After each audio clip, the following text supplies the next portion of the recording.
کی ہے اور فرمایا یا ایھا الذین آمنو، اے ایمان والو. وہ ہم نے انشاءاللہ سیریز کو لے کے چلنا ہے اور ہم نے اس بیان کا یا اس ٹاپک کا نام رکھا ہے قرآن کی باتیں. تو پہلی آیت ہم کور کر چکے تھے جس میں نبی پاک علیہ الصلوۃ والسلام کی شان بڑے شاندار انداز میں، سورہ بقرہ کی وہ آیت تھی جس میں ہمیں یہ بتایا گیا تھا کہ اے ایمان والو، پیارے آقا سے بات کیسے کرنی ہے، ان کو راعنا نہیں کہنا، ان کو انظرنا کہنا ہے. آج جو ہم نے آیت پڑھنی ہے قرآن پاک کی، جس آیت کو سمجھنا ہے، یہ بھی قرآن پاک کی سورہ بقرہ کی آیت ہے، پارہ نمبر 2 ہے اور آیت نمبر 153 ہے. بیوٹیفل آیت and so many good lessons from that آیت. اب وہ آیت کون سی ہے؟ بسم اللہ الرحمن الرحیم. یا ایھا الذین آمنوا استعینوا بالصبر والصلاۃ ان اللہ مع الصابرین. ترجمہ اس کا کیا ہے؟ اے ایمان والو، صبر اور نماز سے مدد مانگو، بے شک اللہ صابروں کے ساتھ ہے. اب یہاں بہت خوبصورت باتیں ہمیں سیکھنی ہیں کہ صبر اور نماز سے مدد مانگو. قرآن ہمیں راستہ بتا رہا ہے کہ آپ کو ہیلپ چاہیے تو صبر اور نماز کے ذریعے آپ نے ہیلپ لینی ہے. اب اس کا مطلب یہ ہوا کہ عبادات کی ادائیگی، گناہوں سے رکنے اور نفسانی خواہشات پورا نہ کرنے پر صبر کیا جائے. اور نماز چونکہ تمام عبادات کی اصل ہے، اہل ایمان کی معراج ہے، اللہ اور بندے کے درمیان ایک بیوٹیفل کانٹیکٹ ہے، تو اس لیے اس سے بھی مدد طلب کرنے کا حکم دیا گیا ہے. یہ بھی یاد رہے کہ بدن پر باطنی اعمال میں سب سے سخت صبر ہے اور ظاہری اعمال میں سب سے مشکل نماز ہے. یہ بڑی اہم بات ہے. کچھ اعمال وہ ہیں جن کا تعلق دل سے ہوتا ہے، انسائٹ ہوتا ہے. انسائٹ اعمال میں سب سے مشکل کام کیا ہے؟ صبر کرنا. اور ظاہری عبادتوں میں، جسمانی عبادتوں میں سب سے مشکل کام کیا ہے؟ نماز پڑھنا. تو یہ 2 اہم کام دیے گئے کہ صبر اور نماز سے مدد چاہو. اچھا، اب ہم دیکھتے ہیں کہ صبر اور نماز سے مدد ملتی کیسے ہے اور سرکار دو عالم صلی اللہ تعالی علیہ وسلم کا اس میں کیا معمول تھا، آپ ذرا سنیے گا. اب نبی پاک علیہ الصلوۃ والسلام کا یہی معمول تھا. حضرت حذیفہ رضی اللہ تعالیٰ عنہ فرماتے ہیں نبی کریم علیہ الصلوۃ والسلام کو جب کوئی سخت مہم پیش آتی تو آپ علیہ الصلوۃ والسلام نماز میں مشغول ہو جاتے. جب میں خود اس آیت کی کچھ دنوں پہلے تیاری کر رہا تھا تو بڑا ایک نیا، کہتے ہیں نا، نیا باب آنکھوں کے سامنے کھلا کہ یقیناً جب ہم پرابلم میں آتے ہیں ہم دعا بھی کرتے ہیں، ہم لوگوں سے بھی کہتے ہیں، مگر کیا ڈائریکٹلی ہم نماز کی طرف جاتے ہیں؟ حالانکہ قرآن نے ہمیں پرابلمز کا سولوشن کیا دیا ہے کہ صبر اور نماز سے مدد چاہو. اب آگے چلیں. حضرت عمر فاروق کا بھی یہی عمل تھا کہ کوئی مشکل درپیش آتی تو آپ رضی اللہ تعالیٰ عنہ کو اگر کبھی اسلامی فوجوں کے آنے میں تاخیر پتہ چلتی، یعنی آپ چونکہ جنگوں کے لیے فوجوں کو روانہ کرتے تھے، بہت شاندار اسٹریٹجک پلانر تھے، تو اب فوج گئی اور ایکسپیکٹیشن یہ تھی کہ فلاں ٹائم کو واپس آ جائے گی. اس زمانے میں ٹیلی فون تو تھا نہیں، انٹرنیٹ تو تھا نہیں کہ لوکیشن شیئر ہو جائے گی، یہ کال آ جائے گی کہ سر ہم یہاں رکے ہوئے ہیں. اب ٹائم ہو جاتا اور فوج واپس نہ آتی نا، تو آپ اب اس کو کیا کرتے؟ کہ اب پتہ تو نہیں کیا ہوا ان کے ساتھ، خیریت سے آ جائیں، تو آپ نماز میں مشغول ہو جاتے، نماز کے لیے کھڑے ہو جاتے. اب کیا ہمارے ساتھ کبھی ایسا ہوتا ہے کہ ہمارا بچہ کہیں گیا ہے، اس کی خبر نہیں آ رہی، یا کوئی چیز ہماری آنی ہے ابھی تک پہنچی نہیں ہے، یا کوئی اچھی نیوز نہیں آ رہی ہے، تو ہم کیا اس کے لیے نماز کی طرف جاتے ہیں؟ یہ نبی پاک کا ہمیشہ معمول رہا. حضرت عبداللہ بن محمد حنفیہ رحمۃ اللہ تعالی علیہ فرماتے ہیں کہ میں اور میرے والد ایک انصاری رشتہ دار کے پاس عیادت کرنے گئے. جب نماز کا وقت ہوا تو انہوں نے اپنے اہل خانہ میں سے کسی کو پکارا کہ اے لڑکی، وضو کا پانی لے آؤ اور ہمارے لیے نماز میں راحت پہنچاؤ، نماز پڑھ کر میں راحت پاؤں، جلدی سے وضو کا پانی لے آؤ. تو کہتے ہیں ہم نے ان انصاری شخصیت کے الفاظ پر بڑا تعجب کیا کہ نماز سے راحت کیسے ملتی ہے. تو انہوں نے کہا میں نے نبی پاک علیہ الصلوۃ والسلام کو فرماتے سنا ہے، اے بلال کھڑے ہو اور ہمیں نماز کے ذریعے راحت پہنچاؤ. And it means نماز is relaxation for all of us. نماز is the way to solve your problem. آپ کو جب کوئی پرابلم آئے نا، آپ اللہ کی بارگاہ میں نماز کے لیے کھڑے ہو جائیں. مکروہ وقت نہیں ہے، آپ نوافل پڑھنا شروع کر دیں. آپ دیکھیں نماز ہیلپ کرے گی آپ کی، نماز سے آپ کے لیے راحتیں ہو جائیں گی.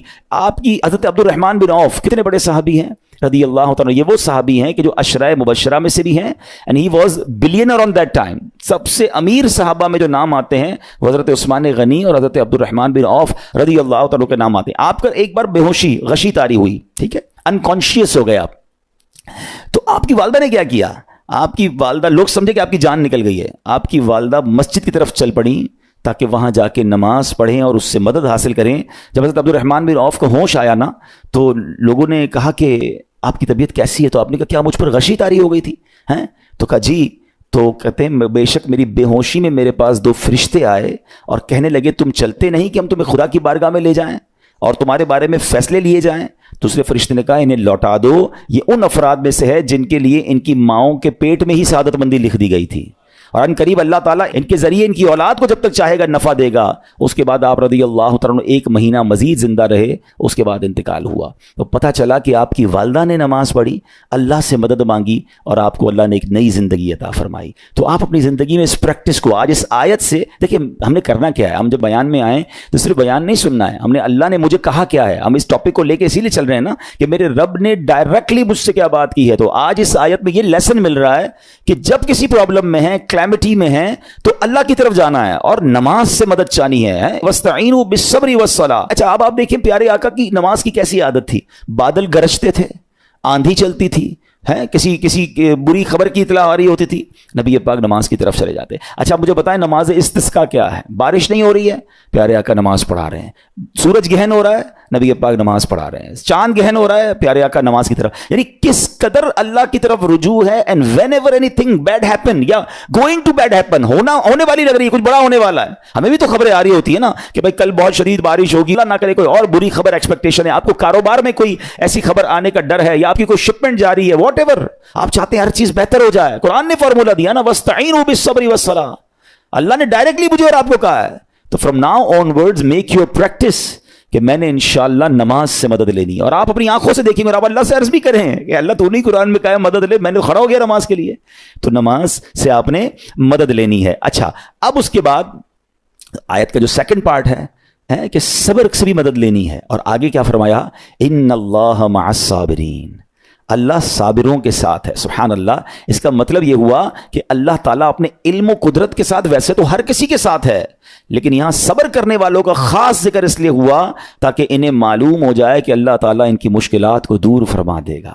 مگر کرنا کیا ہے, صبر کرنا ہے. اچھا اب صبر کے بارے میں 2 باتیں بڑی اہم ہیں کہ صبر نارملی ہم جب بھی صبر کے بارے میں سنتے ہیں تو صبر ہم کہتے ہیں یار تکلیف آئی ہے صبر کرو, یقیناً یہ بھی صبر ہے, مگر صبر کی ایک اور قسم بھی ہے جو اس سے بھی سپیریئر ہے, جو اس سے بھی افضل ہے.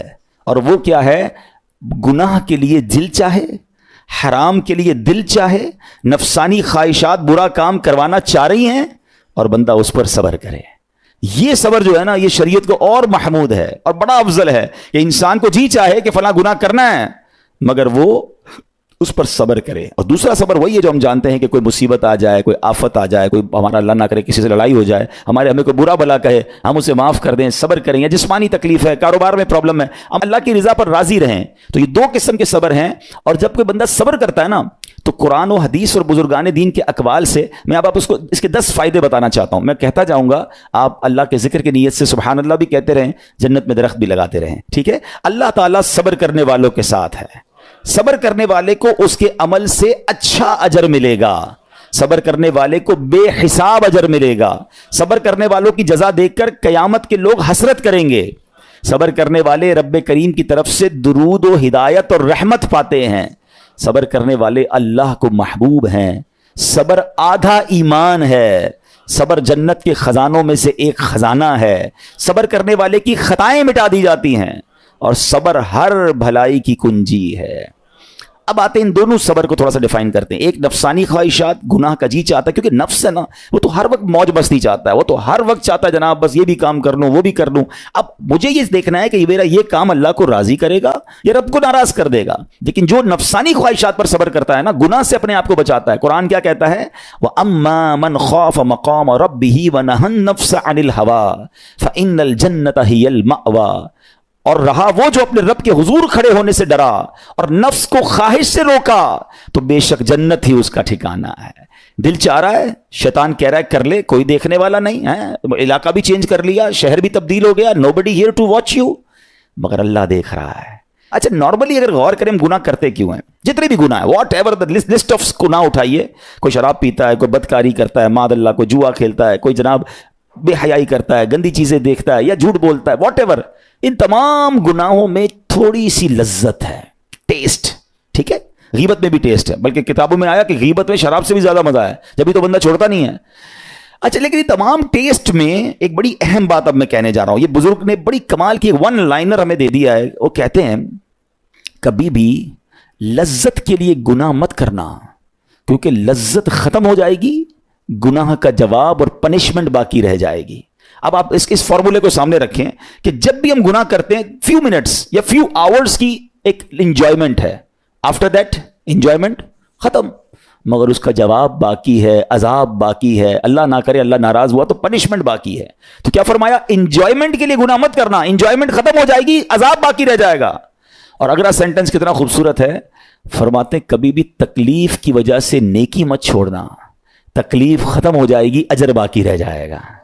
اب مثال دیتا ہوں, اس کے 2-3 ایگزامپل سمجھیے. گناہ کی ایگزامپل تو آپ سمجھ گئے کہ کوئی بھی تھوڑی دیر کا گناہ کرتا ہے, لذت پاتا ہے, وہ گناہ ختم, عذاب باقی.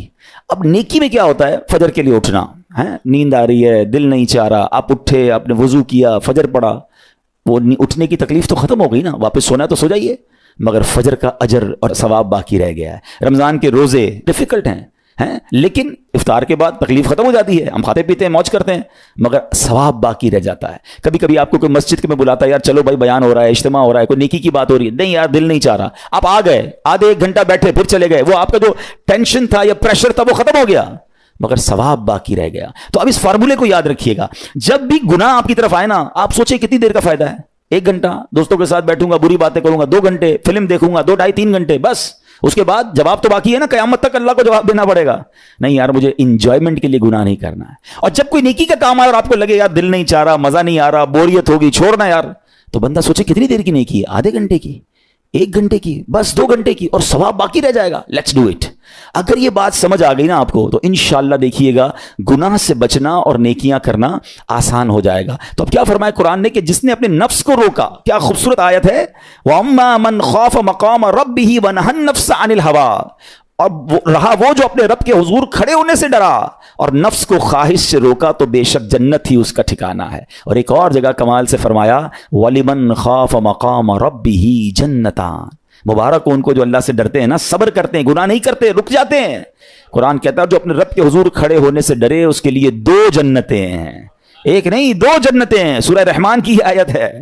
تو پتا چلا کہ نفس کو روکنا یہ آسان بھی نہیں ہے, ہاں دل بہت چاہتا ہے, مگر یہ صبر جو ہے نا, ان اللہ مع الصابرین کا جو معراج ہے, جو ٹاپ آف دا لسٹ صبر ہے, وہ یہ صبر ہے. اچھا اب آتے ہیں ایک اور صبر کی صورت, کہ اب آپ کو کسی نے غصہ دلا دیا, برا بھلا کہا, یا آپ کے مزاج کے خلاف بات ہو گئی, اب آپ نے روکنا ہے اپنے آپ کو. اب غصے کا اظہار نہیں کرنا, لڑائی نہیں کرنی, گالی کا جواب گالی, اینٹ کا جواب پتھر, انگریزی کا مقولہ ہے نا ٹٹ فور ٹیٹ, جیسے کو تیسا نہیں, یہ ہماری شریعت ہمیں نہیں سکھاتی. اچھا آج کل کسی کو کہو نا یار آپ کیوں یار لڑائی کر رہے ہیں, بھائی میں جواب نہ دوں تو لوگ سمجھیں گے کمزور آدمی ہوں, مجھے اپنا روب بھی تو رکھنا ہے, میں بھی تو پتا چلے کون ہوں, اپنا بتاؤں تو صحیح کون ہوں.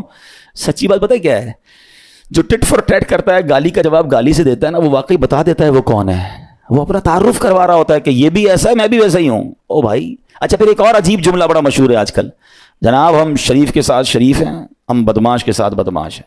مجھے آج تک سمجھ نہیں آئی یہ کون سا بٹن لگا ہوا ہے آپ کے اندر کہ شریف کے ساتھ آپ شریف ہو جاتے ہیں, بدماش آتا تو آپ بھی بدماش ہو جاتے ہیں. جناب والا, شریف آدمی شریف کے ساتھ بھی شریف ہوتا ہے, بدماش کے ساتھ بھی شریف ہوتا ہے.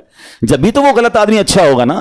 نبی پاک علیہ الصلوۃ والسلام نے گالیاں سن کر دعائیں دی ہیں, پتھر برسانے والوں کو بھی دعائیں دی ہیں, مگر ہم تو تیار ہی رہتے ہیں, یار میں بتاؤں گا اس کو میں کون ہوں, 1 گالی دی ہے میں اب اس کے ساتھ پشتوں کو گالیاں دوں گا.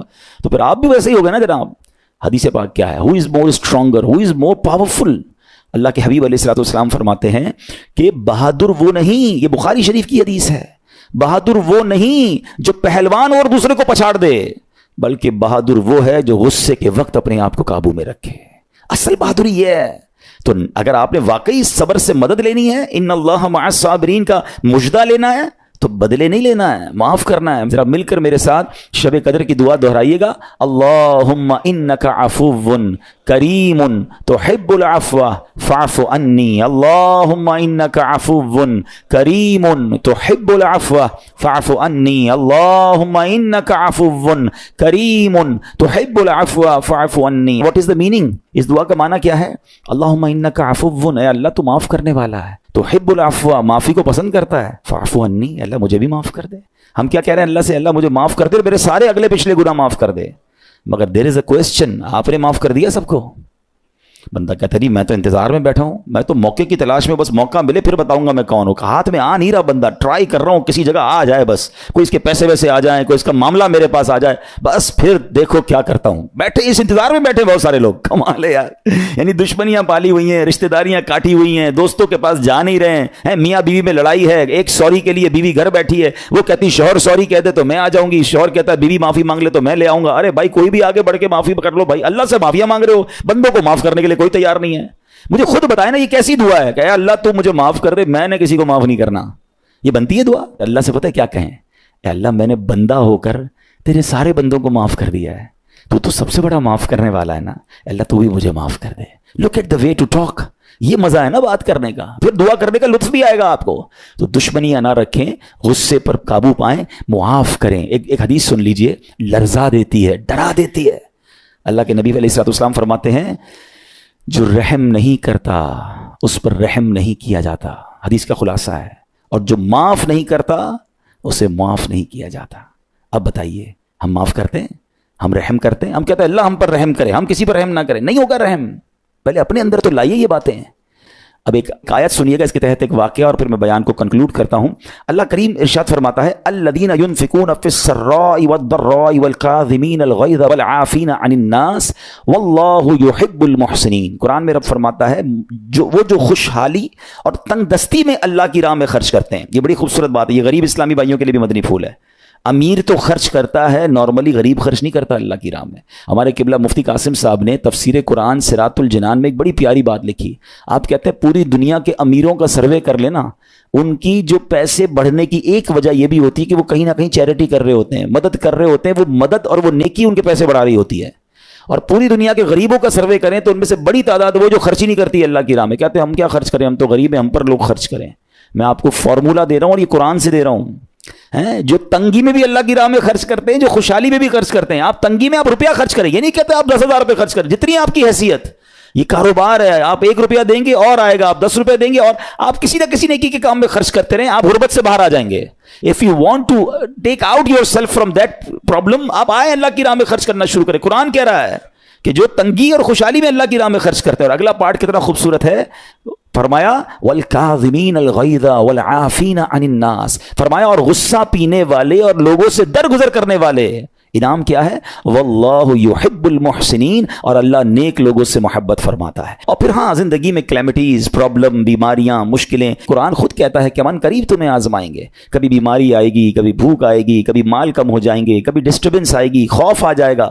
تو بی ریڈی فار دیٹ, صبر کرنا ہے, کیونکہ اللہ نے فرمایا وبشر الصابرین, صبر کرنے والوں کے لیے خوشخبری ہے. تو اللہ کرے کہ یہ بات ہمیں سمجھ آ جائے اور ہم اس آیت پر عمل کرنے والے بن جائیں تو زندگی بڑی آسان ہو جائے گی. یہاں ایک میں عقیدے کی بات بھی کلیریفائی کر دوں. کچھ لوگوں کو بعض اوقات کنفیوژن ہوتی ہے یا لوگ کنفیوژن کریٹ کرتے ہیں. مجھے ایک بات بتائیے گا کہ اللہ کیا کہہ رہا ہے, وَاسْتَعِينُوا بِالصَّبْرِ وَالصَّلَاةِ. اے ایمان والو صبر سے اور نماز سے مدد چاہو. کیا صبر اور نماز خدا ہیں؟